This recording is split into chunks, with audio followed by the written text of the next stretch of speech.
Hello, everyone. Good evening to those joining us in Asia. Good afternoon and good morning to those from other parts of the world. I welcome you all to this webinar on data quality hosted by the National Data Quality Forum. My name is Soumya Ramesh. I'm a Senior Program Officer at Population Council. I'll be moderating this session. The topic of today's webinar is balancing scope, scale, and data quality, learnings from the National Family Health Surveys. As you all know, the National Family Health Surveys have been playing a key role, a pivotal role in guiding policy formulation as well as program planning in India for over 3 decades now.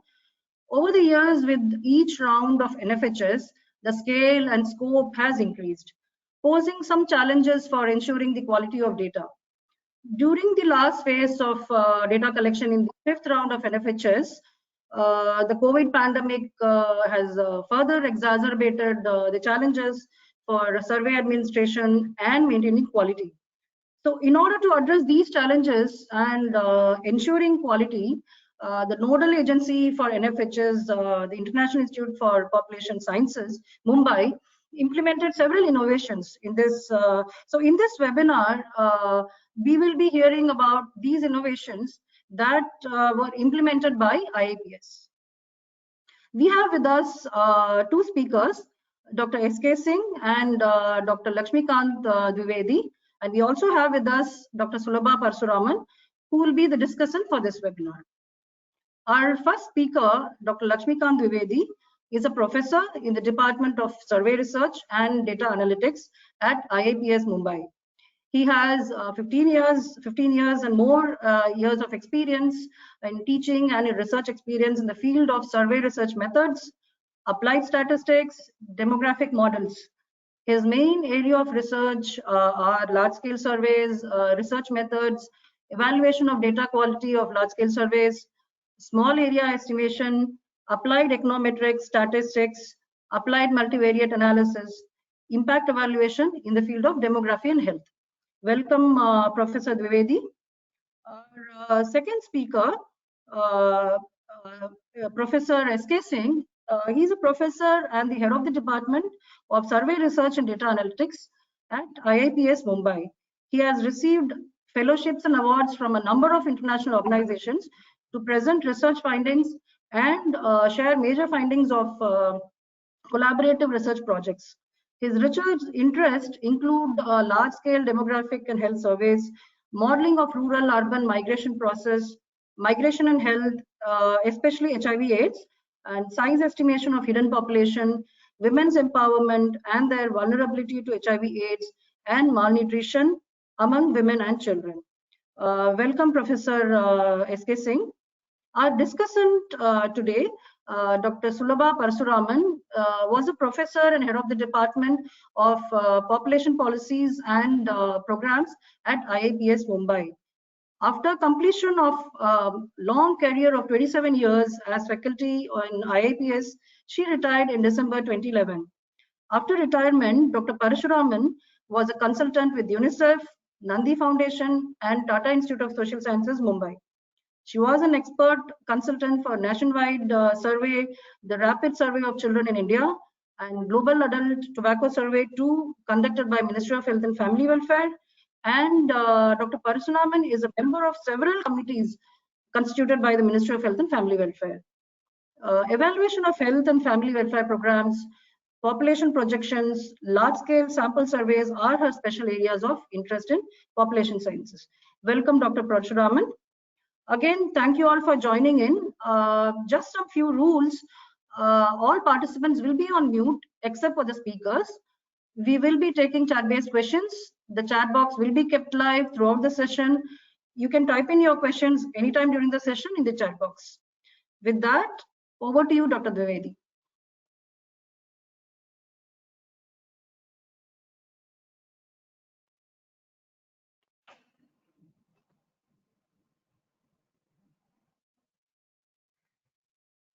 Yeah.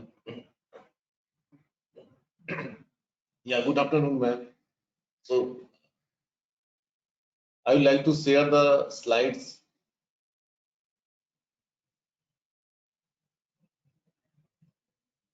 Roshni, can you guide? Okay.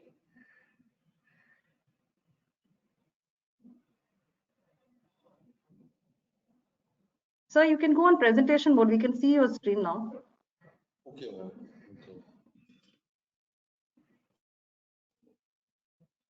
Yeah. You are able to see my slides, man?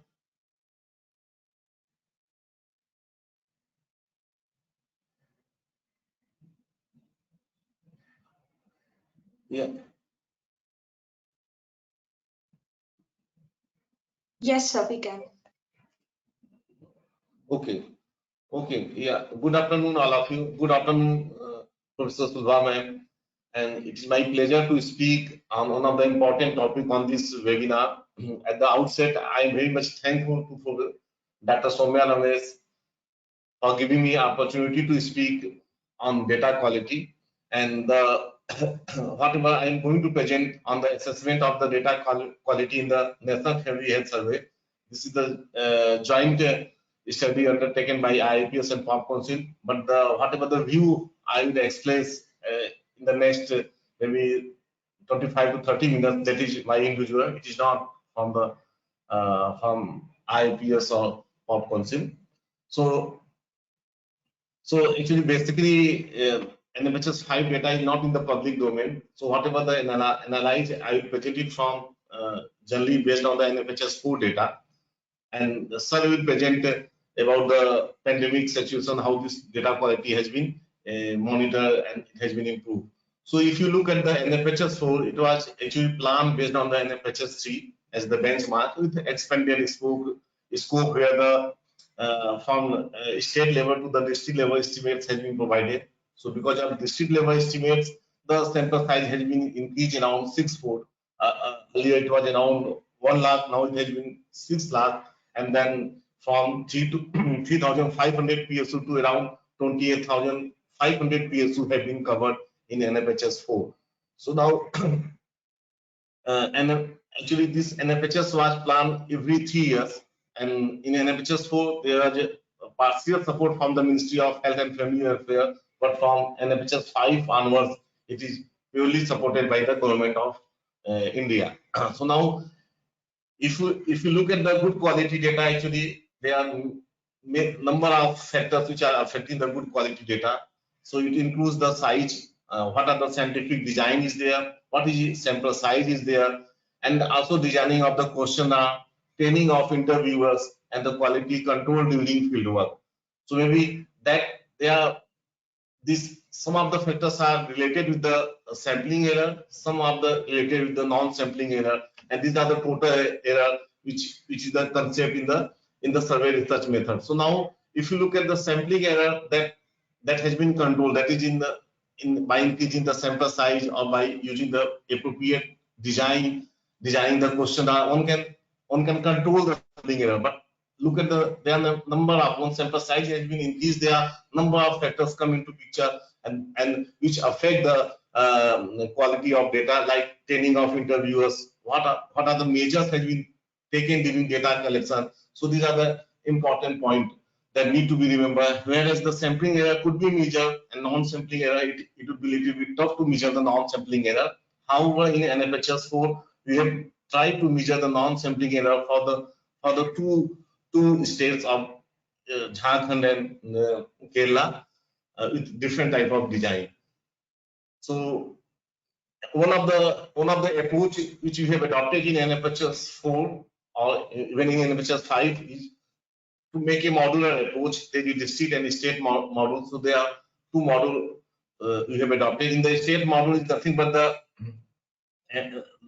extended questionnaire, means from women questionnaire from section 1 to till section I think till section 7 it is in the district module, and from 8 to up to the domestic violence it is included in the state module, and along with complete 12 section, the man questionnaire and HIV test has been also conducted in the state module. So I mean to say in the state module there 30% PSU have been selected of the district, So if there are 45 PSUs are there in a district, so 30% PSU has been selected for the state module. And out of these 30 PSU, alternate household, maybe in 30% PSU, 10 household has been selected to canvass the longer questionnaire from section 1 to till domestic violence, main questionnaire and other.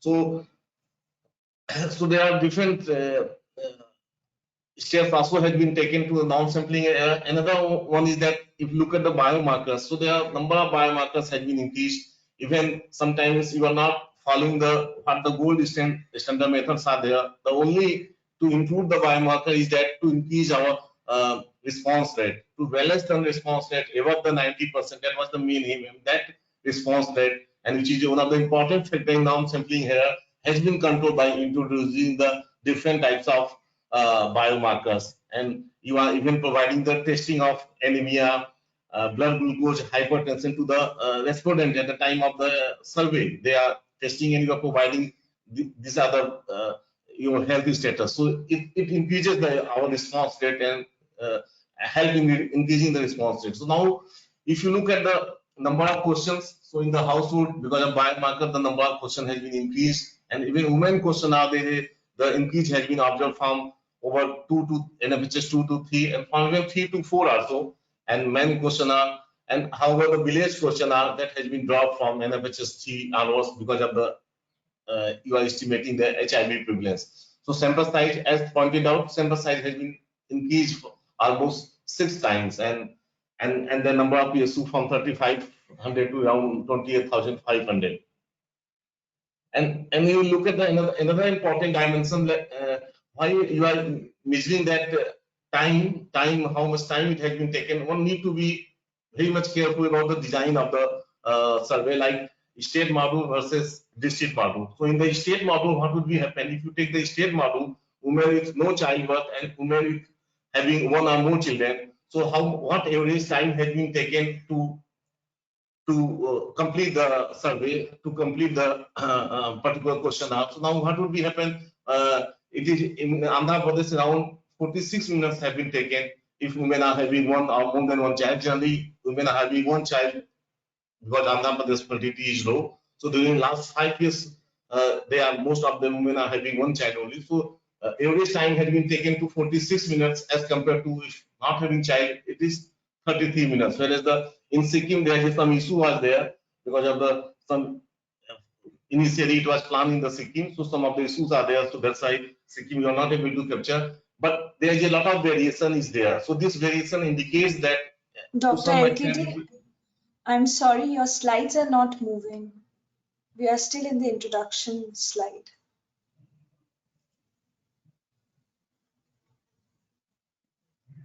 Sure, sir. We can see that. Thank you.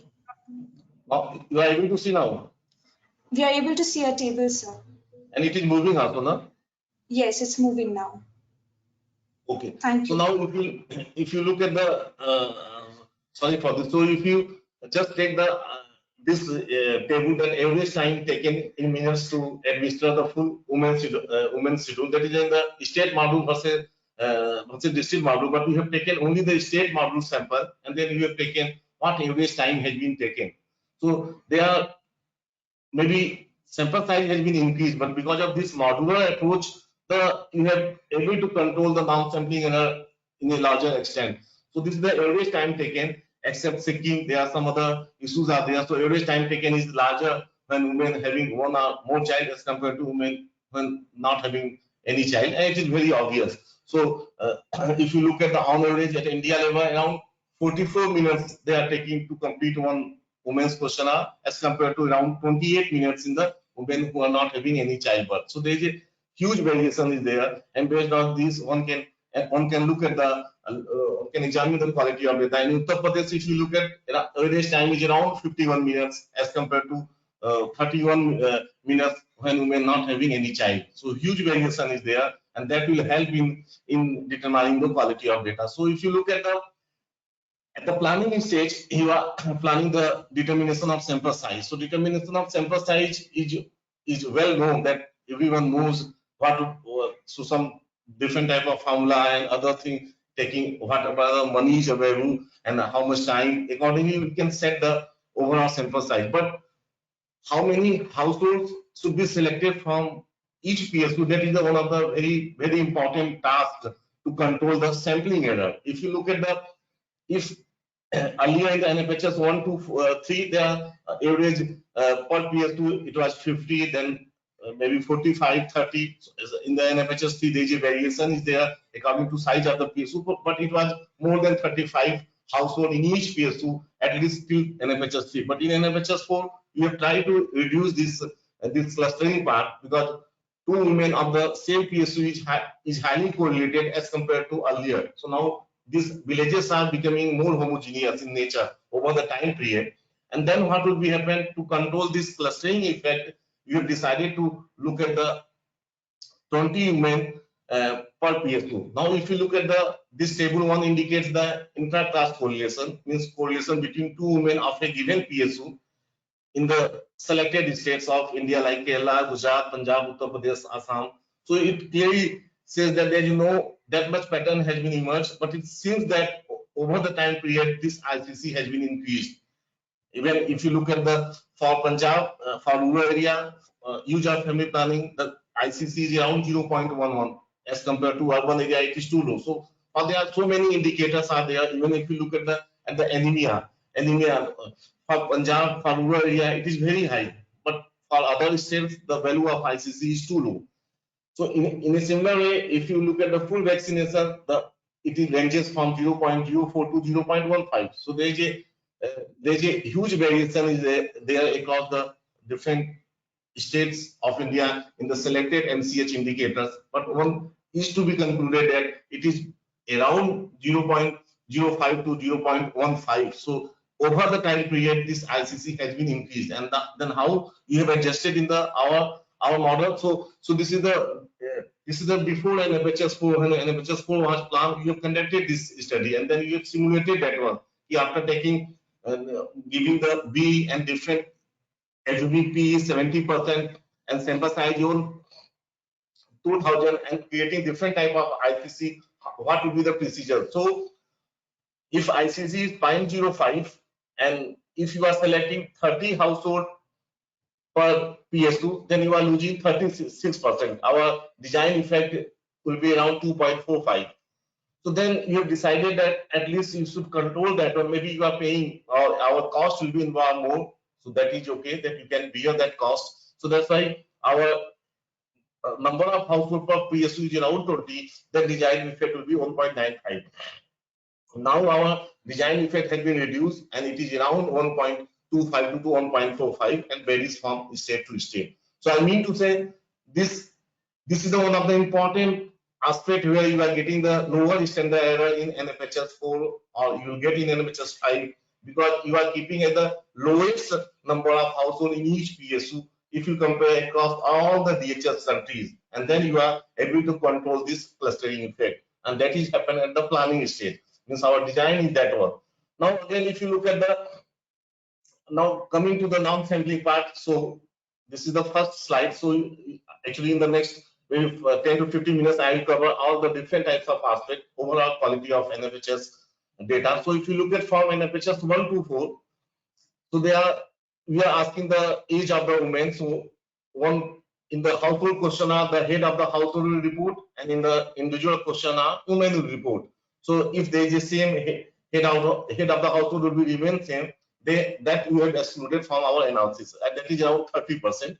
So 30% household has been excluded where the respondent is the same head of the household as well as the woman in the individual. So then we have done to what extent you are getting the difference.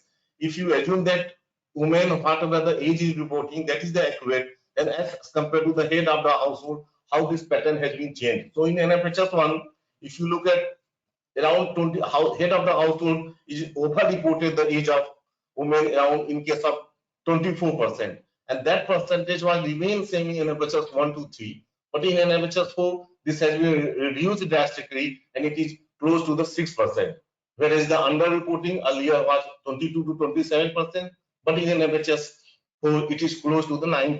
So that type of error also has been controlled through the different type of program and other interventions. So if you look at the reported with respect to women, how head of the house has been reported. So for less than 25 years old adults, so it is said that they are more likely to underreport their age. And if it is around 45 or 45 years or more, then they are more likely to over-report their age. So these are the important pattern has been emerged from, if you compare the age of individual from the head of the reporting from the head of the household versus versus respondent. So again, if you look at the another important is the birth history, quality of birth history data, where there is a displacement of birth is one of the important issue. So we have to compare from the SRS, maybe there is no gold standard, so one has to compare the from SRS to what extent the omission of birth is there, to what extent displacement of birth is there. Why displacement of birth is important? That because you are asking number of questions for those from those mothers who have given birth during last 5 years from date of the survey. So this is the reference period has been fixed. So what investigator try to displace this birth, try to displace this birth out of this 5 years boundary. So if a child is aged at 4 years or 5 years, they try to report as a 6 or 7 years. So over the time period from NFHS 1 to 4, the reference period is January 1988, 1995 for NFHS 2, 3, and 4. So they are for antenatal care. These are the pattern has been changed. In delivery care, you are taking all the births last 5 years, and for postnatal care, antenatal care, you are taking only most recent birth to improve the quality of data. Otherwise, earlier it was based on the 2 most recent pregnancy, but now it is based on the most recent live birth. So we have also adjusting the reference period, although reference period remains same, but you are taking only most recent pregnancy, and it helps in controlling the non-sampling error.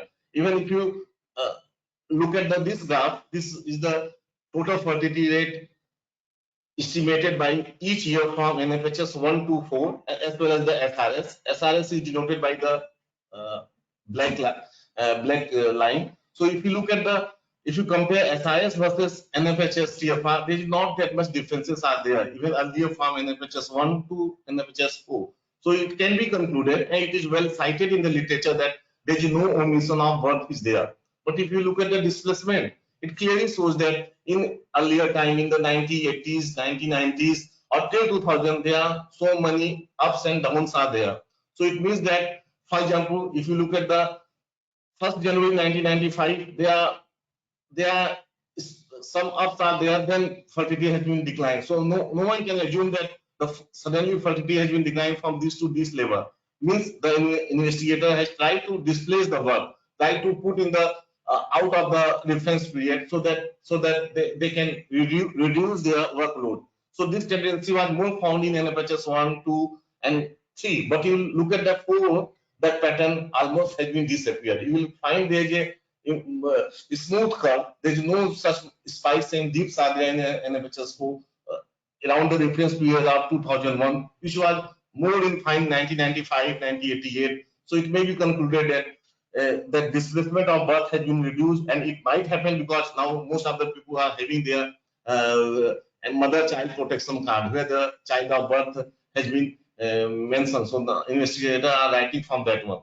So, and if you compare across the different characteristics, this TFR from the rural, urban, illiterate and literate, poor, medium, rich, although this displacement is more prevalent, but it is also prevalent in NFHS 4, and more among the poor, more among the literate, so more among the rural areas. So it shows that, however, the displacement has been reduced, but it has not been reduced at that extent in some of the disadvantaged socioeconomic group like rural area, illiterate, and poor. So if you adjust this displacement in NFHS 3, you have adjusted this displacement, and then you compute what will be the ANC 3 plus digit. So ANC 3 plus digit, which was 38%, if you adjust this displacement, it will be close to the 32%. Earlier institution there was 50%, and it is close to 46%. We have also tried in NFHS 4, but after adjustment, the difference was very much negligible,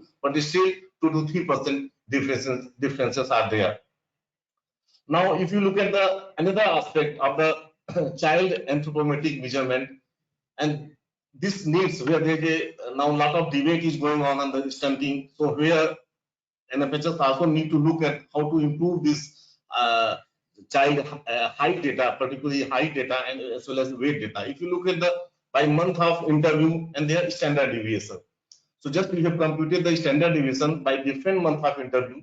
So it clearly indicates that DHS suggests that in the range of 1.2 to 1.55 it will be a, well, you can accept that data, but beyond this you cannot accept it. But for the stunting, the look at the after July month, the standard deviation is very high. So July, August, up to even December, the standard deviation is very high as compared to the month from January, February, and March. So these are the month once interview will be conducted in this month. Need is special attention that why in raining season and winter season the standard deviation of that anthropometric measurement is very high. So if you look at another aspect of the like age specific effect. So just we have computed for this webinar from the SRS as well as from the NFHS using male and female, we didn't find except the 10 to 40 age group. There is a huge variation is there. So for the early childhood below 5 years, the age specific effect is found to be high in NFHS as compared to SRS. Whereas the old age, it was found to be high among the SRS as compared to NFHS. So there is a lot of variation is there, and that need to be examined. That why such type of inconsistency exists between SRS and NFHS. So now, what we have in overall data quality field work related, we have taken 6 important dimensions. And one can put the argument whether these are the accurate or not, but we have taken just for presentation purpose of this one, we have taken age completeness, digit preference by Mayer's index, translator used in the interview, language of the respondent and interviewer is same, language of questionnaire and interviewer is same, and how many digits investigator has made to complete the particular household. So there are 6 dimensions we have taken, and along with these 6 dimensions, we have just ranked all the states of the India. So there are many states where the performance is very poor, and it is surprising to say in the Arunachal Pradesh, Assam, and Andhra Pradesh, and where the in Telangana where the performance is too poor in this 6 dimensions as compared to the many other states of the India like Chhattisgarh, Bihar. Even Bihar has a rank of 21. So it clearly indicates that need to be in these states, which agency has worked, what type of training we have provided. So IIPS need to look at in that sense and then provide this, what are the fault has been happened, why is there any problem is there, so that you can improve the data quality in the future. So if you look at the again one of the important dimension, that is the clustering. So what clustering is there, that in the NFHS 4-5 you are following the set pattern. For example, in the state one survey will start. So if you look at the Bihar, so there are so many districts are in the Bihar. So in the beginning, survey will be conducted in the Paschim Champaran, Gopalganj, Saran, and Siwan. This is just for example purpose. So there, for example, you assume that there are 11 teams are there. So first 3 teams will work in the Saran. Next 4 to 7 teams will work in Gopalganj, 8, 9 in the Paschim Champaran, 10, 11 in Siwan. Like this in the set 2, once this 3 team will move to the Madhubani, they will work in the Madhubani, and 4, 5, 6, 7 will work in Muzaffarpur. Like this pattern we are following. So this set 1 indicates the timing. So this is the first time. Set 2 is the after completing the second time. Set 3, set 4, like this. So set is the indication of the timing of the survey. And then you are moving, same team will move from Saran to Madhubani. So within the district, all the teams will work. So district socioeconomic status will be controlled. If you move from set 1 to set 2, that district level socioeconomic status will be controlled. So this is the in an experiment, in the field setting, you have controlled this variation. So if you look at this table, after controlling in that setting is very important. So you have adjusted that setting and then control the PSU level variation. So you found that there is a huge variation is there across the different team.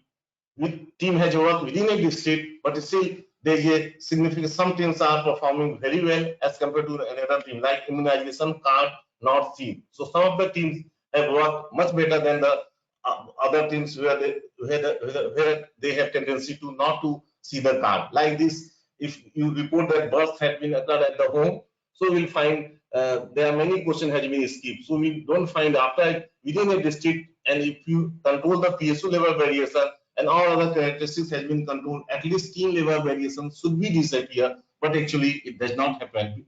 Team level variation should be there, is present in the model. So we thought ki district level variation, PSU level variation, or other variation will show, and team level variation should be disappear, but it does not happen in the model.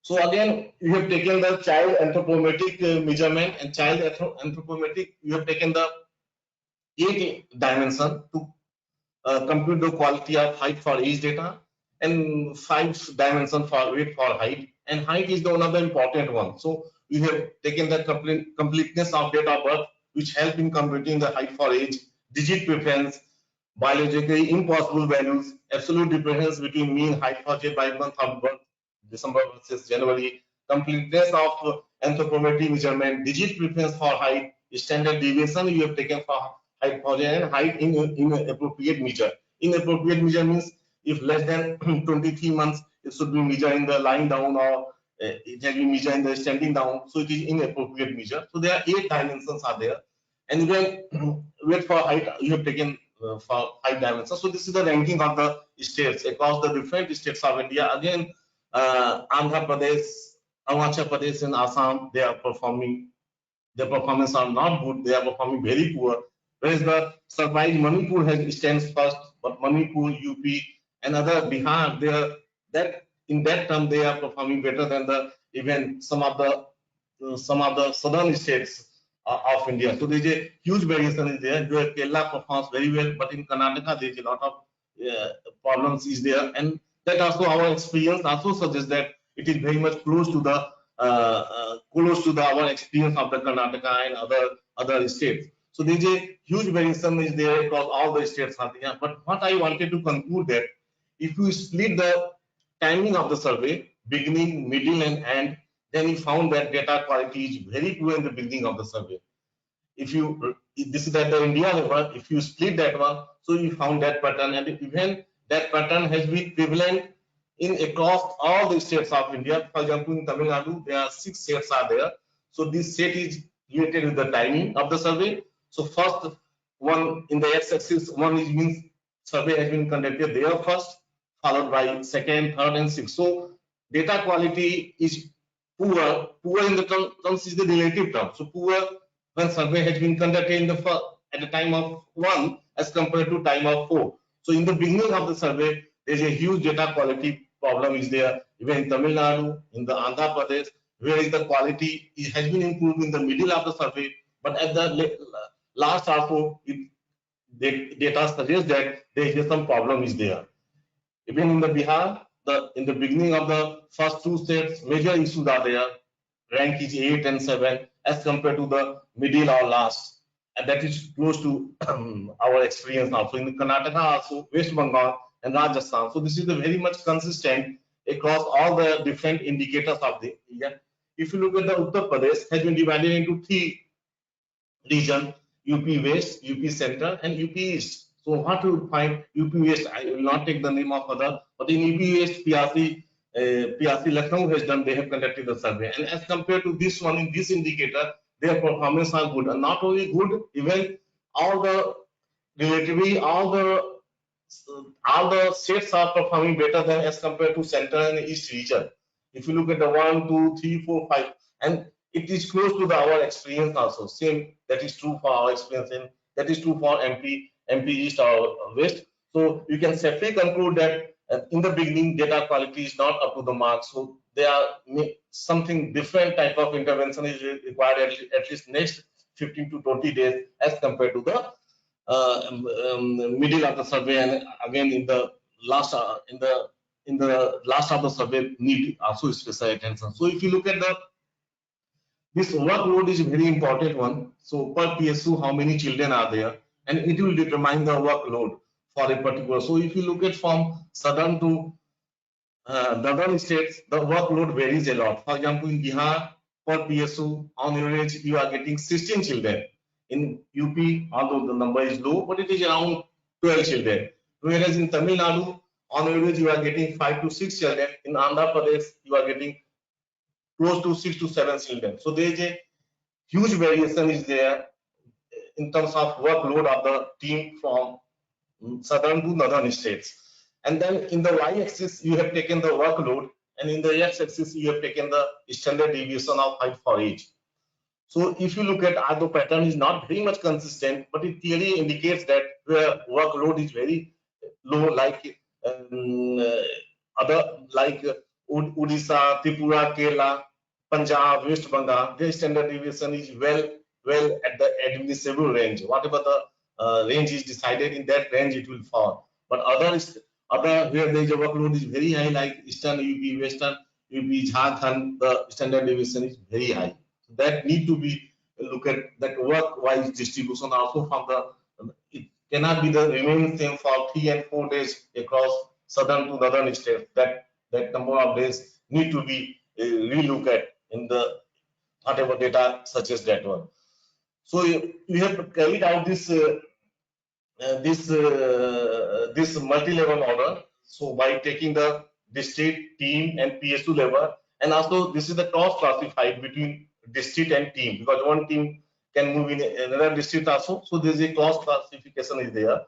So what we have tried that out of total stunting, if you adjust all the factors, what is the contribution of team level in explaining the prevalence of stunting? So in Bihar, the percentage is 1.71%, at the PSU wise 4%, and district 0.50%. So PSU wise you expect more number of variation as compared to district and team.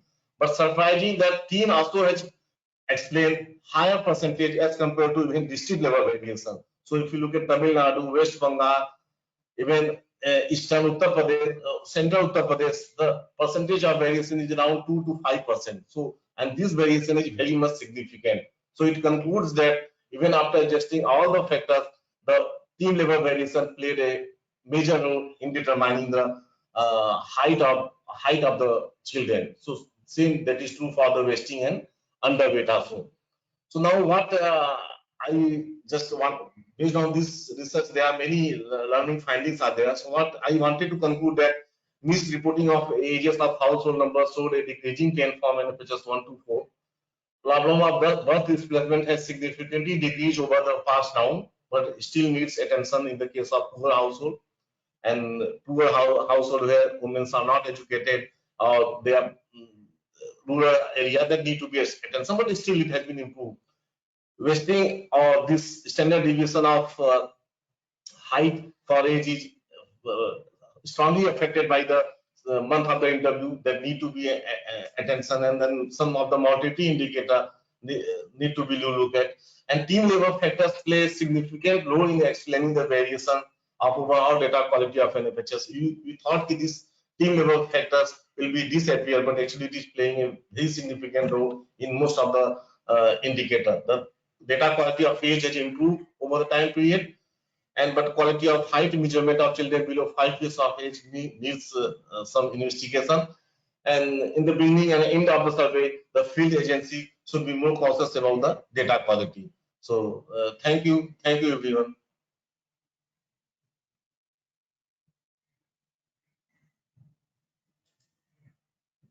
Thank you, Dr. Dwivedi, for a wonderful presentation, and definitely this was very informative. Your presentation highlighted the data quality issues in different aspects of the survey and different domains. The interstate variations, which may have been due to increase in sample size, increase in the number of questions, and increase in the number of biomarkers. So it was helpful to know how quality can be assessed for various domains, such as looking at the digit preference and standard deviations and completeness, when the quality is poor during various stages of data collection for a particular state, etc. For anthropometric data, this was really interesting. Thanks again for a wonderful presentation. With that, I request Dr. Singh to present on the innovations in implementation of large-scale surveys to ensure quality of data in a pandemic situation, evidence from NFHS 5. Over to you, Professor Singh.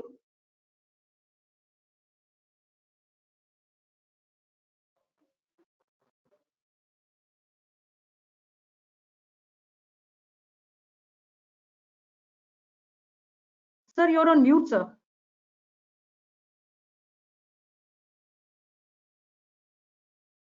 Yeah, thank you, Dr. Samya. At the outset, I would like to thank all members of data quality team for giving me the opportunity to speak in this important webinar on balancing scope, scale, and data quality. I would like to focus primarily on three aspects. The reason is that when we are talking about on such an important topic of balancing scale, scope, and data quality, with the decision of Indian Statistical Commission on 17th November 2013 that for all large-scale surveys in this country, NFHS 4 will be treated as a benchmark. It means all subsequent rounds of large-scale surveys will have to follow that protocols. And NFHS 4 was the first time when Ministry advised IIPS to restrict estimates not only at national level and state level, but also at district level. While giving estimate at district level, when we are moving from one round to another round, number of districts are continuously increasing. For example, NFHS 4, there were 640 districts in the country. At the time of NFHS 5, we have 707 districts. Yesterday, we have logged everything, all process protocols and tools for NFHS 6, which is approved finally by TSC on 9th of February 2022, which was yesterday. We are going for 731 districts available in the country on 30th June 2021. Whatever new districts created after 30th June 2021, we are not going to include in NFHS 6. I mean to highlight this issue that a scale of the survey is not depending on us. A scope of the survey is also continuously widening because we are trying to optimize benefit of the data available from NFHS for tracking progress of SDGs in the country. And that is why there also we cannot. The only option left with us, we researcher, IIPS, is the data quality. And that is why it becomes extremely important. And I am extremely happy to share with the participants three important aspects. How IIPS has adopted various innovations of data quality assurance from one round to another round. And most recent round of NFHS 5, which was stuck in between. Sir, we can't see your presentation, sir. I have not started sharing. Oh, okay. Okay, thanks. I will be looking at three aspects, and those three aspects of my presentation will be this. First, I will be speaking about innovations in data quality. How IIPS has been making such innovations in terms of various quality assurance mechanism.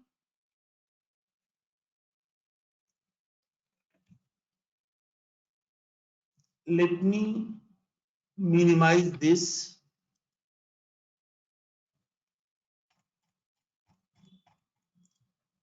And second issue I will be sharing with you from the most recent round of NFHS, that's NFHS 5, where we were able to complete the first phase of survey before pandemic, COVID-19 pandemic. And after that, there was a gap of around 8 months. And once intensity of COVID declines substantially by September, October, we started in November 2020 again and completed by March 2021. That is why I am going to share with you innovation in quality of data in large scale surveys. in pandemic situation, I will first talk about innovations, then I will talk about the key process indicators. Key process indicators providing insights into data quality. And towards the end of my presentation, I will be taking couple of outcome indicators. As you are aware that NFHS 5 data is not yet in public domain, and we are still not sure whether we are going to release it on 28th February 2022 or we are going to release in first week of April, because parliament session is there. Now my presentation has 6 different small components. Key considerations for the concept of data quality, and all our efforts to maintain data quality start from framing of the questions. How we are framing the question, which can be easily comprehended by respondents, it is easily retrieved by the respondent, and easily responded by the subjects. That is why key considerations I am taking, striving at 4 core components of strengthening data ecosystem in the country. The innovation in data quality with increasing application of artificial intelligence and machine learning techniques, which thanks to ICF International, who was providing technical support right from NFHS 4, they have been providing support of artificial intelligence, and by NFHS 5 they have extensive use of machine learning techniques in addressing data quality issues. Because of COVID-19 pandemic, we developed a standard operating procedure for survey implemented in a pandemic situation like COVID-19. I will briefly discuss about that, and then I will go for key process indicators of data quality in pre and post pandemic situation. Simply a comparison, not a causal linkages. What kind of innovation has affected on which type of our indicator?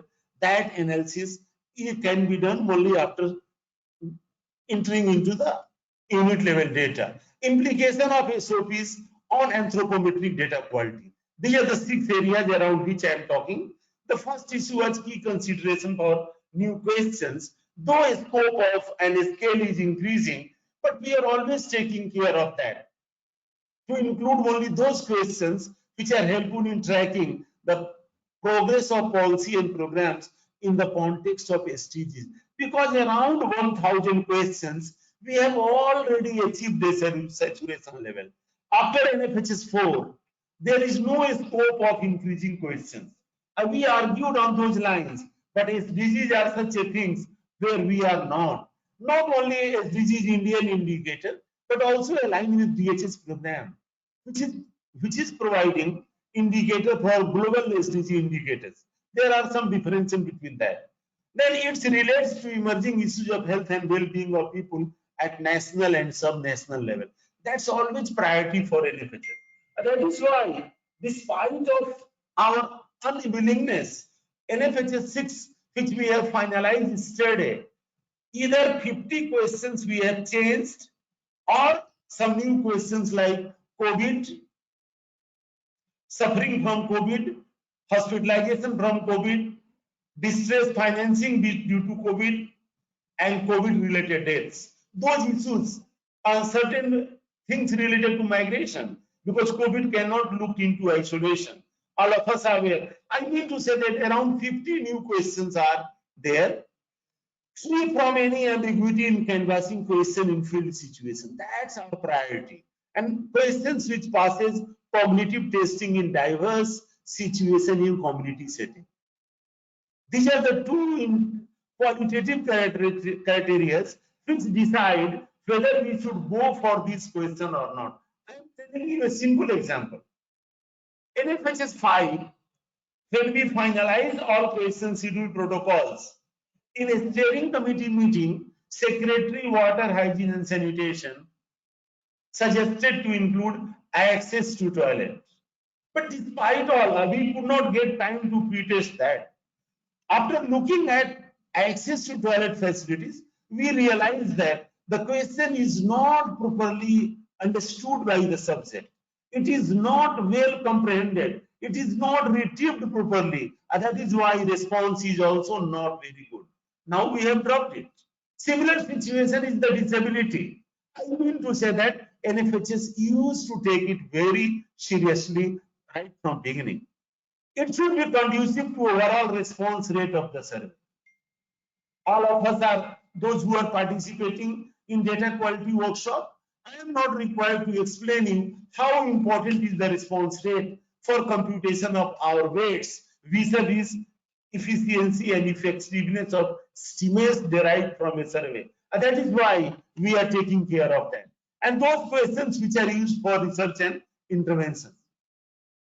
Looking at quality of data, multiple strategy to ensure reliability and validity of data. These are the 4 key issues which we are highlighting during different. What happened? Yeah, it's a state-of-art scientific design that we have been adopting whenever we are going for multi-stage sampling procedure. And I don't want to go into much more detail how scientific design, study design used in NFHS is unique. But comprehensive tools with provision of cognitive testing of new questions, that also I have explained you with the help of two. A standardization of survey implementation protocol. Here we are taking care of 3 to 4 important issues. Not only educational qualification, also training, standard protocol, ensuring that all protocols are adhered right from beginning to end of the survey. It is, of course, whatever my colleague has presented, that still there is a difference in data quality in the beginning of the survey to end of the survey. And that's a hard fact. We have been trying our level best, but definitely we are ensuring adherence of standard survey implementation protocol right from beginning of survey to end of the survey. And then 4 and most important is the constant innovations in strengthening data ecosystem in the country. For example, starting, I am not going back to NFHS 1 and NFHS 2. Yes? Excuse me, sir. We can still not see the presentation, sir.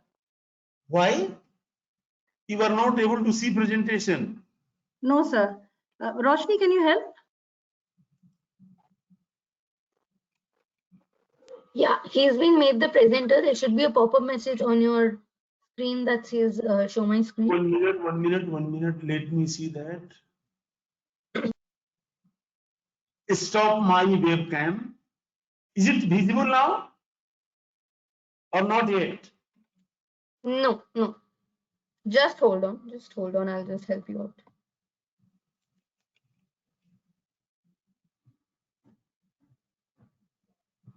How about now? You have a pop-up message on your screen? Pop-up message on my screen where? Yeah, it is there. Should I click there? Show my screen? Unread chat message, but pop-up is showing that read unread chat message.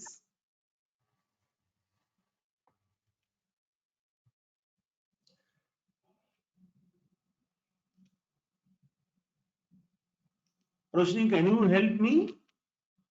Otherwise, I will have to restart it. I have that option. Sure. I'm here. I'm helping you. I am also calling 6 o'clock. It's already 6 o'clock. Could you please turn on your video?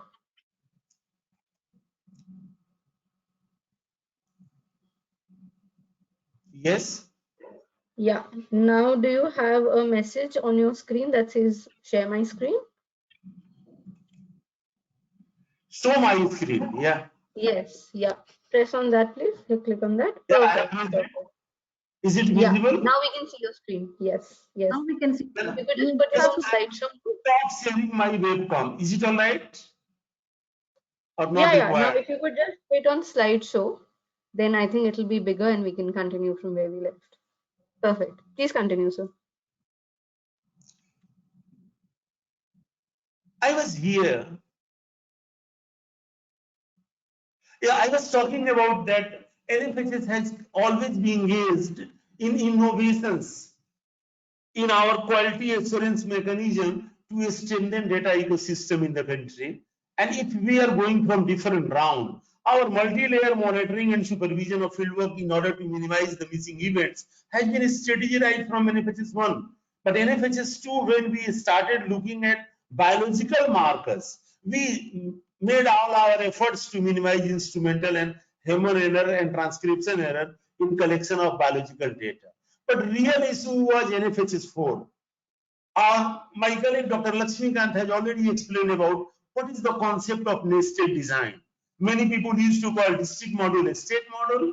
Many people used to call longer version of questionnaire and shorter version of questionnaire. But issue is that we have developed a concept of nested design with differences in our weight computation for those indicators. But that is very handy tool to meet the government requirement in one hand. On the other hand, just balancing the scale of the workload. Because when we are looking at longer and shorter version of questionnaire, district module is canvassed in 100%, but state module, where we are having 5 major sections. Up to NFHS 4, it was NFHS 5, NFHS 4 and NFHS 5, we have 4 major sections. Husband background, women's work, sexual behavior, HIV/AIDS, and women's empowerment and violence against women. That were available only at state level. In NFHS 6 onwards, now we have put the emerging health issues also at a state level and further reducing the burden. It means that a major part of our questionnaire is going, those which are available at a state level are in only in 15% household. 18% households are 85% households are providing information only on basic maternal and child health indicators, including fertility and family planning. And that is why we are able to manage that. Then NFHS 4 itself, we have a paradigm shift in data collection process with introduction of KP, which has made our task much more easier. Of course, the scope is increasing, scale is increasing, but this methodological development and application of IT technology had made our job much easier. That has also provided us opportunity to real-time access of data using field check tables with application of artificial intelligence technique. An opportunity for immediate feedback in one hand, and I am using that opportunity to share with you differences in data quality in pre-pandemic and post-pandemic situation in my next few slides. Now, up to here we did up NFHS 4. When we were planning at NFHS 5, we developed 2 more applications. One is the error message at primary PSU level, that once a team is completing one PSU, before leaving the PSU, team supervisor should run this error message to find out what are the internal inconsistencies. And there itself it was resolved, and if required, our interviewers were sent back to those villages, those households, to correct those inconsistencies so that this error can be minimized. Similarly, generating POQR, Project Officer Query Report, that's another set of intervention which IIPS and ICF developed at the time of implementing NFHS 5, and this was implemented by our project officer. Login and password was not given even to field agency or any field team. Only those from IIPS who are engaged in monitoring and supervision of data quality were given this. At any point of time, any district, any team, they can run and find out what kind of problems are there by this team, and immediate corrective measures were adopted. Now, some additional strategies, especially the first one. These 3 we have got approved yesterday to implement in NFHS 6.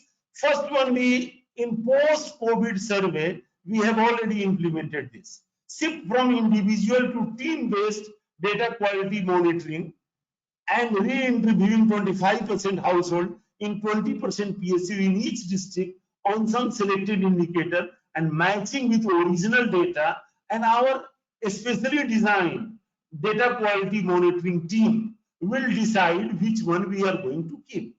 And this one has been now planned. It was not earlier. Even POQR we have already increased the number of indicators from 11 to around 25. 14 more indicators. Of course, again, artificial intelligence techniques are able to help us and managing data with the application of machine learning techniques. All the quality checks measure adopted from NFHS 1 to 5, we are going to continue even in NFHS 6 also, in addition to propose 3 new strategies to be implemented, which has been approved yesterday. Now, this is the no need of explaining this. I am pretty sure those who are engaged in our large scale surveys in one or other capacities, they may be knowing how we are managing survey works in Kutch, Gujarat to Arunachal Pradesh, Ladakh to Kanyakumari, sitting at IIPS. Following these processes, that is because of technological development in large scale surveys in the country. I am not going to explain in much detail. Generating error message I have talked about. Data collection through CAPI program eliminates errors and inconsistencies. I have already explained this. Now this is one simple example how error messages are generated on the screen when supervisor is clicking on completion of a PSU. Similarly, this is POQR indicators. These are some of them. My colleague Dr. Lakshmikant was talking about birth displacement. We have kept that also. Age displacement, lower and upper limb, birth displacement, number of eligible women, various kind of skips. In a women's interview, sometimes interviewer commit intentional mistake to reduce their workload, which adversely affect data quality. Similarly, child immunization. Then examination question for men. We have asked about cancer screening and biological marker. Here we are increasing the number of indicators, and PO reports is generated on the only PO screen who is having a specially designed user ID and password. That is kept highly confidential. That is why it has worked very well in our tools. Field check tables, which we are using right from NFHS 4 as a real-time access to data, is a marvelous support to maintain data quality. Data can be accessed in real time at any place, anytime through field check tables. Field check tables can be accessed even by a smartphone. No need of desktop and laptop. Field check table can be accessed in field without central office system. Even sitting in airport on our mobile, we can see which state is doing what kind of job. And each state has dedicated field check tables, which are reviewed with FA as well as IIPS team and PO on weekly basis, and through a Skype interaction, a various social media platform, we are communicating back feedback without any delay. This is for one simple example, like number of visits. We can sitting here, we can find out what percent of household questionnaire are completed in first visit itself. This is the first page of NFHS, which we completed before COVID pandemic. There about 26% of households were completed, household questionnaire were completed by 2 or more visits. Even 7% 3 or more visits also. That is why it is a good marker. When we started facing problem of COVID and it was required, we had certain standard operating protocols that costed us adequate amount, about 7.46 crore rupees additional expenses because of these SOPs to strengthen data quality in pandemic situation. We ensured insurance coverage to all the team members across the country. That we are going to continue even subsequent round also. All core team members and survey teams were mandated to install Arogya Setu app on their phone. Team members were advised to eat or drink alone with proper social distancing among them and maintaining all practices for personal hygiene. Physical distancing was instructed to maintain during the interviewing. Most important is the teams were educated to check the well-being of each team members every morning before leaving for field with thermal screening, because we provided each team one thermal screening. Community level rapport building by contacting headmen of the village is part of any survey. But in post-COVID scenario, we developed a protocol that whenever the team is reaching to the selected PSU, their first job was to contact headmen of the village and frontline health workers and find out COVID situation in those selected 22 households. Thermal screening of community people who are willing and distributing a specially designed leaflets to the community members just to enhance very conducive environment to support our survey team. Providing masks, sanitizers, and COVID-19 brochures in all selected households. Each respondent was instructed to give a new mask during interview and cave investigation. Compulsory thermal screening of all members of selected household was done. Cave investigation were conducted with minimum contact with respondent. Looking at some of the results, this result I am not looking from NFHS 5 since as a part of IIPS and Population Council data quality survey from where Dr. Lakshmikant presented many results. I thought I should also present one result where we have clearly seen that at the individual level, the effect of adoption of shorter and longer version of questionnaires on age displacement of women, children, and skipping of key questions are statistically significant. Because of a number of innovations in maintaining data quality, there is virtually no difference in quality of indicators which can be a potential place for displacement or skip by the survey team. However, whatever he has found in multi-level analysis by analyzing the ICC, results from two-level logistic regression model reveals that at the primary sampling unit level, the work pressure, depending on number of eligible women in a household, emerges as a confounder in skipping certain questions with significant odds. Of course, this is getting significant at 10%, but it is here we are getting even at 5%. I mean to say that workload becomes a very important.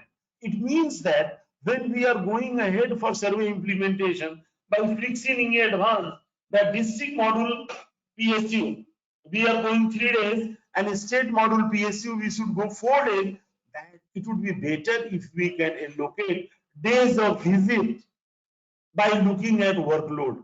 But question is this: in mapping and household listing, in NFHS 6 we have increased one team member. Despite of making team member from 2 to 3, what should be modalities to find out? It is not feasible to go for all 300 households and find out workload. Unless until households are not selected, this cannot be implemented. But definitely in NFHS 6 field implementation plan, we are planning to find out some way out with a thorough discussion.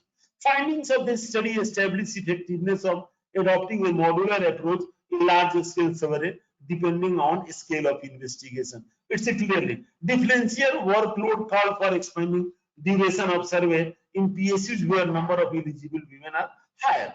Now looking at the completion rate. The left hand side is pre-pandemic situation and right hand side is post-pandemic situation. One can easily find that we are able to maintain our survey completion rate, except only 3 states where when Punjab and Haryana farmers strikes in addition to COVID-19 has also created some problem. In order to protect our data quality, in last couple of districts, we stopped abruptly even at the cost of non-completion of certain PSUs, but we have ensured that at district level there is absolutely no problem of our representativeness. I mean to say that all these intervention and a standard operating procedure has been helpful in maintaining this. If you look at the age ratio, proportion of women is 15 by 14. There may be some intentional shift in age from 15 to 14 in order to make eligible respondent as ineligible, which can ultimately reduce the workload of our investigator. But if you look at both the situation, NFHS 5 is the blue color. That is not there. Looking at India's demographic composition, it should lie somewhere between 0.8 to 1.2. And neither in NFHS 4 nor in NFHS 5. We are going only here Nagaland NFHS 4, then it was slightly lower than this. Remaining we are able to maintain in NFHS 4 also. NFHS 5 pre-COVID absolutely there is no problem. Even post-COVID survey also. Okay, there is no problem of age ratio emerging from our data. Similar situation is age ratio for men. If you look at for men, here also we are getting by and large similar pattern, and all our efforts is producing a very fruitful results in maintaining age displacement. Okay. If you look at Professor Lakshmikant also analyzed birth displacement by some other way. I am sharing with you simply how the birth displacement has been observed in our data in pre and post pandemic situation. Virtually there is no difference. If you look at NFHS 5, this is this color. Even if there is a somewhere like here Chhattisgarh, it is 1.2 to 1.0, but 1.0 is absolutely fine. Absolutely fine. There is no evidence of birth displacement to reduce the workload. Okay, in a even post-pandemic situation. Then another is no ANC. No ANC. If some investigator mark that women has not received any ANC, there is a skip of around 50 questions. Okay, and that is why we have targeted that. And our real-time access of data through field check tables has a clear evidence that we have not suffered with this problem also, neither in a pre-COVID situation nor in post-COVID scenario also. Okay, of course, one can argue that across the country where maternal health situation has improved, utilization of ANC services has gone considerably up. That is why there is a decline. This, unless until it is not decomposed properly, we cannot pass this judgment. But we are getting it. Similarly, current contraceptive use also. If you look at that, proportion of currently married women not using any method of contraception. There also, if you look at pre-pandemic and post-pandemic situation, there is a clear evidence that all our efforts to maintain data quality has been able to maintain this. Last indicator, if outcome indicator, all four were process indicator. If you look at our quality of anthropometric data, we are clearly getting here with kernel density estimates of stunting. That if we look at this pre-COVID scenario, this line slightly above this normal curve, post-pandemic scenario, here also it is following a normal curve, and in fact we are getting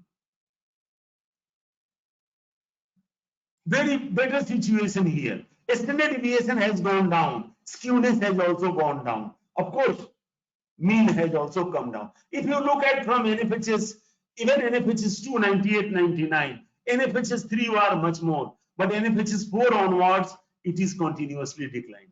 A similar we are getting even in case of wasting also. And underweight we have gone, sorry.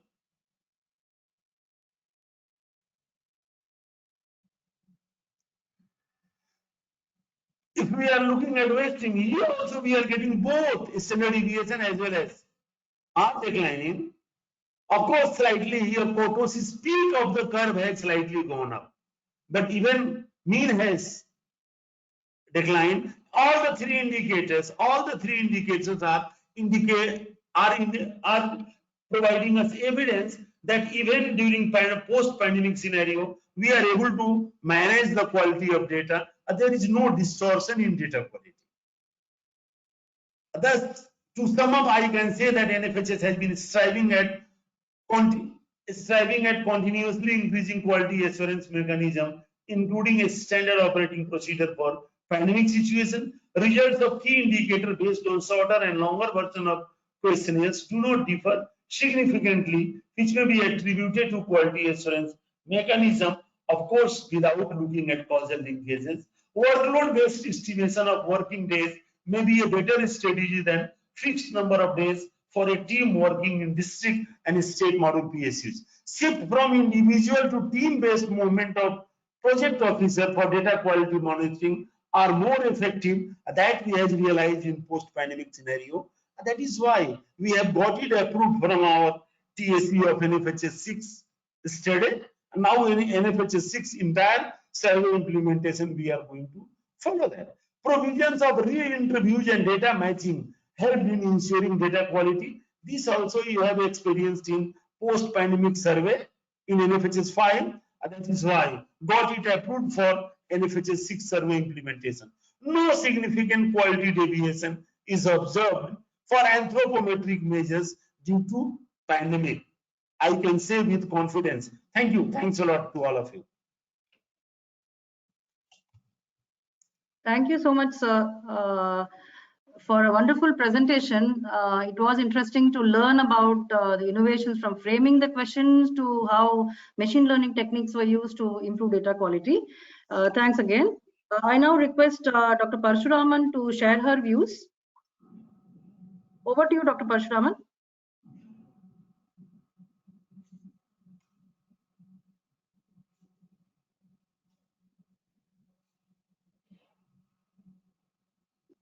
Yes. Good evening to everybody. And let me first thank Population Council for involving me as discussion for this very good webinar. Just now we had wonderful presentations and very in-depth analysis of data quality by Lakshmikant Vivedi and both professors S.K. Singh and LKD, my old colleagues in IIPS.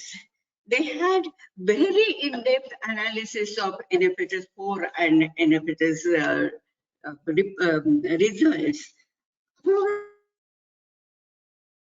I'm not going to present like this. I'm just going to discuss these issues based on the issues of data quality and how it can be enhanced based on my experience with working with large-scale surveys. You know, Professor Vivedi, we always call him LKD, and that's why it's coming in my mouth. Over the last 30 years, since when NFHS 1 started to now NFHS 6, the journey is very long and very, very fascinating journey. It started with a state level survey of ever married women, and now it has become a survey of women, men, and the biomarkers and everything has the scope has increased tremendously up to NFHS 1, 2, 3. You all know it was state level. Now it has become district level, and it's not just the survey has widened, but its interest in NFHS results that has also increased tremendously. I remember NFHS 1, 2 results were discussed. In media, of course, there was discussion even among academicians, researchers, but it was not to that extent. NFHS 3, when AIDS was included, when domestic violence was included, and now from 4, 5, when district level estimates are available, there is so much interest. Now, almost like NFHS results have reached every house. I don't say household, but with NFHS, after NFHS 3, that one's serial Balika Vadhu, it always mentioned about NFHS 3 results. So the point is that now it has become widely publicized, and media has a role in that. But at the same time, now there is a difference. See, academicians, researchers, they know how to interpret results. But now, since the district level estimates are available, many of the, or most of the NGOs working in the area of this child immunization, malnutrition, all these, they are very much interested in NFHS results. And they have concern about the results. You know, up to NFHS 1, 2, they were standalone surveys. There was nothing for comparison. But after NFHS, when the 3, 4 started coming, and 4 and 5, the district level comparison, then everybody started comparing trend. And in that process, then there was lots of concern about the quality of it. And it's concern or it's a doubt. You know, people were saying, still I get queries like, you know, in my state, 5 districts there is improvement in child malnutrition, and in 6 states it is not. But we have programs in those states where there is no improvement. So how is it possible? Should we believe in the NFHS results or not? How is the quality of this district level data?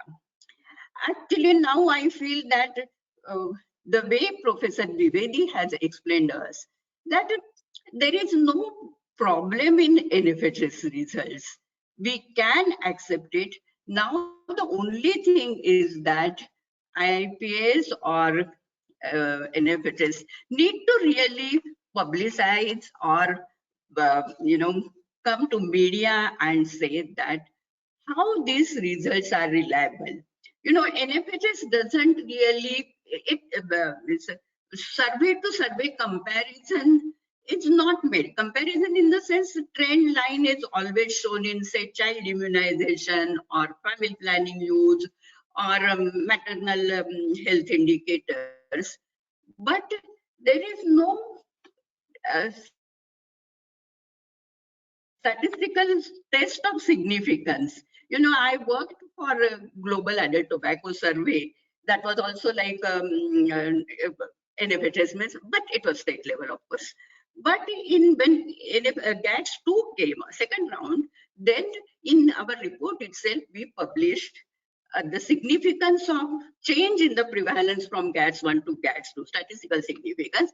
And from our side, we mentioned that these are the states where there is significant increase, significant decrease. The point I want to make is that from NFHS side itself, if it comes that in these districts, now of course from NFHS 5 onwards, because up to 5, but up to even 3, 4, 5 state level comparison was there in very critical indicators like ANC care, child immunization, institutional delivery, family planning use, etc. Some crucial 6-7 indicators. So IIPS itself can come with this, that these are the significant, these are the states or districts where there is significant increase, there is no significant increase, or there is whatever significant decrease. So that, you know, the for common people, common in the sense which it's not general public, but even those who are using these results, they will get confidence to use them. You know, that with NFHS 5 results, there was a discussion, lots of discussion about sex ratio. And all of a sudden, then media started saying that now there are more women in India than men. So, of course, then IIPS came out with the discussion on that point also. But what I feel is that whatever quality issues are there, IIPS can come out and explain people that which are the you know, indicators one can, because still I feel that all the indicators which we are getting from SRS, sample registration system or census, we can still adopt it because there is no, I mean, it's based on very large sample.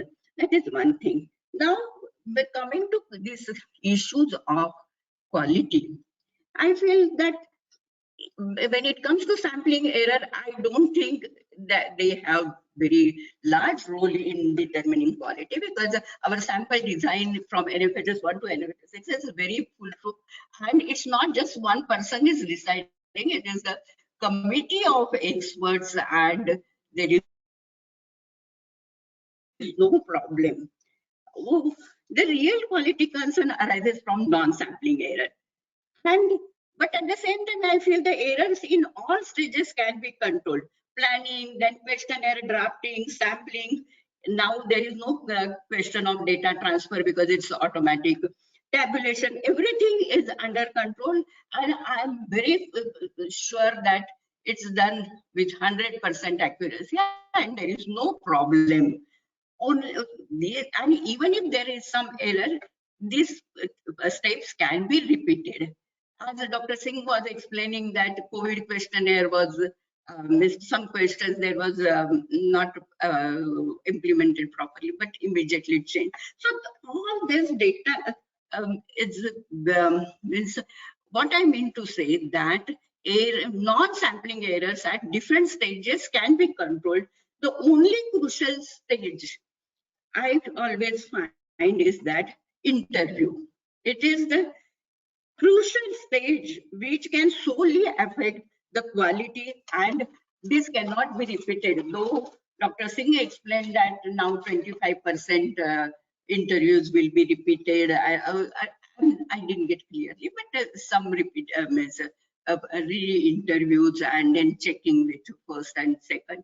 But it may be possible that second is correct and first may not be correct, or maybe first correct and second is not correct. Now, interview and interviewer, these are the crucial link in determining role in data quality. You know, and when it comes to this, I always feel that our training of trainers as well as state level, district level training, they are foolproof. The sessions by experts explaining all the concepts, that is also foolproof. Of course, now CAPI helps in navigating through questionnaire, so there is nothing to. Then, you know, many checks are there. Field check tables. Of course, field check tables, and Dr. Singh explained that from NFHS onwards, it will be, of course, now with softwares, it's real time, immediately we can check. But at the same time, it happens that though all these are very theoretical, in actual field conditions, it doesn't really work that good, which we believe in. Even I have some large scale surveys where in CAPI, along with questionnaire, the explanation of questionnaire question was popping up.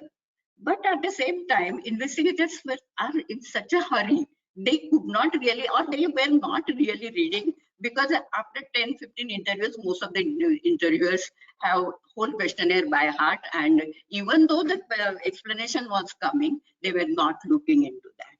Then I also witnessed some in, one survey where part of interview was recorded. And the logic was that afterwards supervisor in the field will listen to that interview, and then if there is some problem, they will explain to interviewer. See, all these measures, they really look very, very beautiful in a sense, but in real practice, it doesn't. This is my practical experience, and that's why I'm saying that practically it becomes very difficult. Of course, I don't say that these things should not be, the checks should not be there. They should be there, but their implementation itself again is a problem. So according to me, then the real crucial thing is the interview, or training, theoretical training or classroom training. As I said, it's perfect. Only thing, practice is the important thing, and that has to be emphasized, as Dr. Lakshmikant showed us that data quality in initial stage to there is improvement. Same way, of course, it has improved. Data quality maybe from NFHS 1 to 6 also has improved in the same way. So what I mean to say is that the investigator, they do better job after few interviews, because by that time they are quite acquainted with the questionnaire, they are acquainted with the problems, and So my suggestion is that there are two things that our interviewers train. I still don't say training, which is classroom, but their practical training has to be emphasized, because ultimately what transfers from field to our report is only that stage. So that is very important. And second thing is, this is not from field, but from IIPS or from organization side, is that if our quality of data is good, and if we find that our indicators are increasing or whatever it may be, so that has to be reported in the media or in scientific journals. That's why I want to just discuss about this. This balancing is really very difficult, and I feel that now from NFHS 6 onwards or 5 to 6, there is some increase in COVID module, but maybe in future there should not be more loading of the questionnaire. That is what I would just want to discuss. I wanted to discuss. Thank you very much. Thank you so much, ma'am, for your views. I'll now read a few questions and request Dr. Singh and Dr. Dwivedi to respond. Question 1, what are the reasons for poor quality data collection in the beginning and the end of the survey? What measures were taken to overcome these issues during NFHS 5? The second question, how does IIPS validate the different estimates obtained from two surveys, NFHS 4 and NFHS 5? Third question, standardization of team is crucial. What was the mean TEM score and the range for states? Either of you can answer, sir.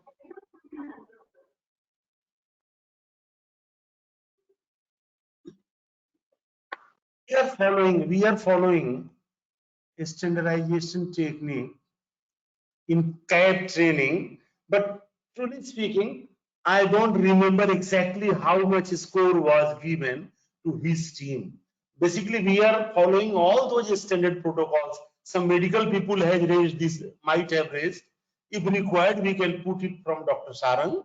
And if you give even few minutes, I can get it the answer of question. The second issue, how we are validating our estimates. For validating our estimates generated by NFHS, we are comparing with multiple data sources to what SRS during that period, what some other local and regional surveys have provided. For example, I remember that whenever we were presenting the fact sheet, then we have also looked at the trend. What was situation in DLHS? What was situation in NFHS 2, 3, 4 DLHS, and then RFC survey was also there. Depending on the domain, we are looking at comparison. What madam was talking about trend without looking at any decomposition and validation on that. And first issue which someone has asked based on Professor Lakshmikant's presentation, that what intervention we are doing in the beginning and towards end.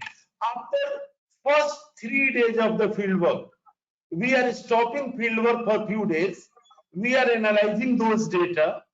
We are trying to find out which investigator is committing what type of error on which question. And then we are organizing a 2 days training program, and that we have mentioned in our RFP itself, so that no field agency can say that I will not organize that.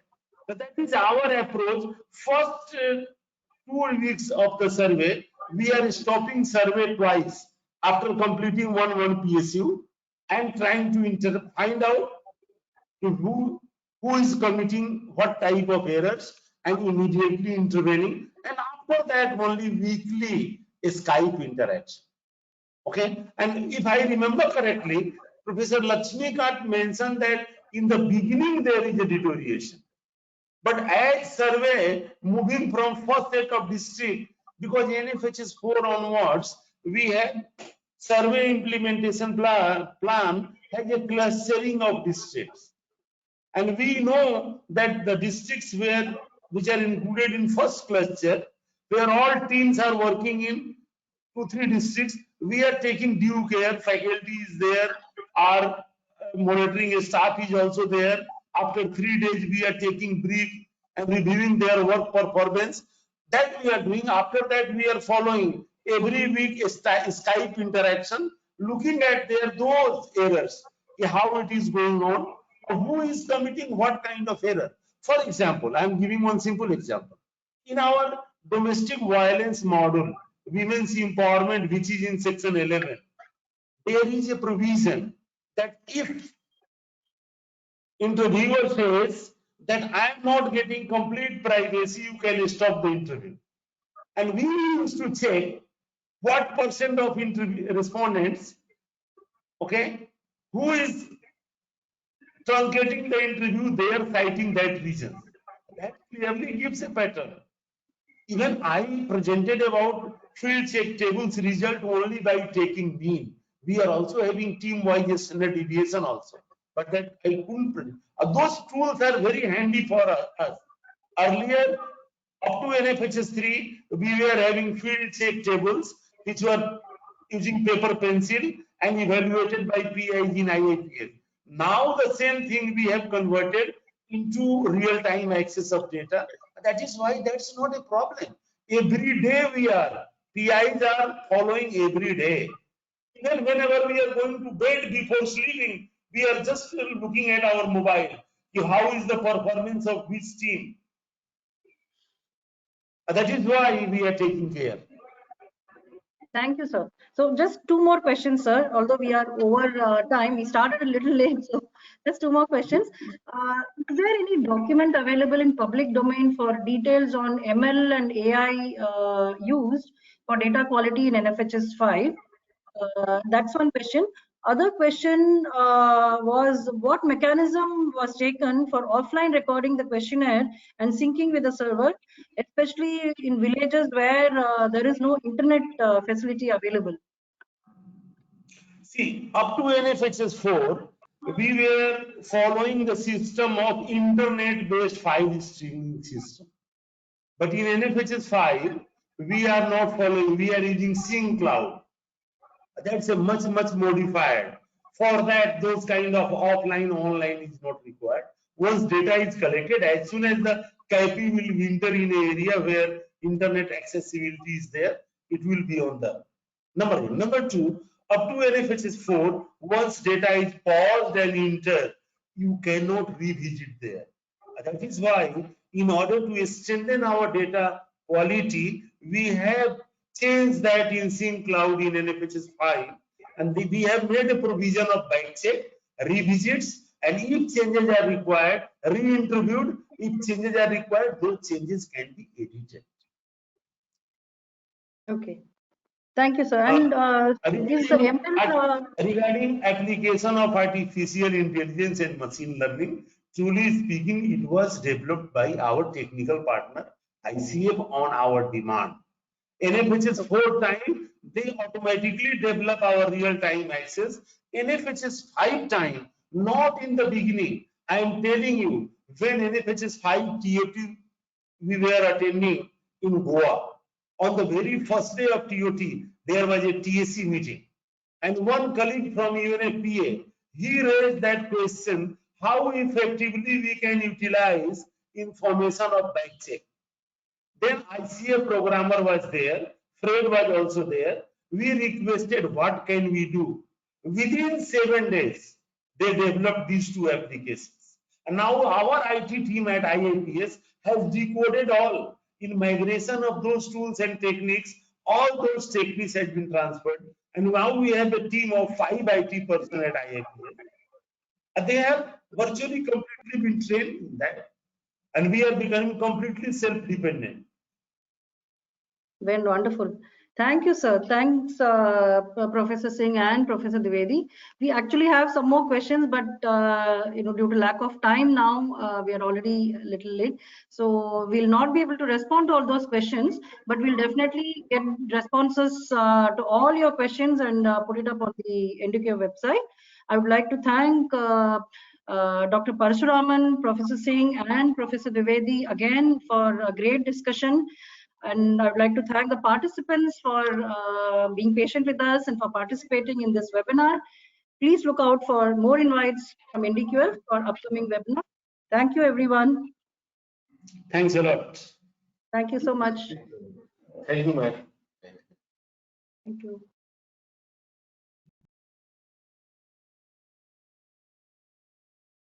ऐसे disconnect करें, बंद कर देते हैं।